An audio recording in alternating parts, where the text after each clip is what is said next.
CNN, after a quick and active start to hurricane season, it looks like any significant tropical development is unlikely over the next week.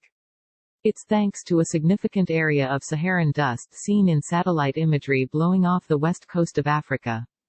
Forecasting models show the dust moving across the tropics, the main areas of tropical development, and into the Gulf of Mexico by this time next week. That means it will travel over 5,000 miles, says CNN meteorologist Haley Brink. Large plumes of Saharan dust routinely track into the Atlantic Ocean from late spring into early fall, she says.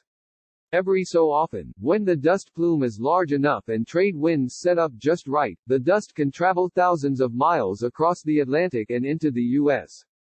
Though the dust is a visible indication there will be little to no tropical development, it isn't the main reason why a tropical system will not form when it is present. The dust is the visible part of the reduced tropical development potential area, explains CNN meteorologist Chad Myers. It is the dry air and additional vertical wind shear along with the dust that are the driving factors in limiting tropical storm development.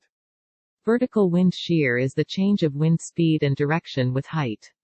For a hurricane to form, it needs little to no wind shear and a very moist atmosphere.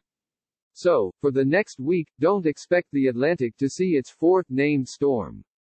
Instead, by this time next week, people living and visiting the Caribbean and Gulf Coast beaches will be in for some spectacular sunrises and sunsets. When dust like this travels across the ocean, the dust particles high up in the atmosphere can scatter sunlight and create some of the most vivid sunsets, Brink says.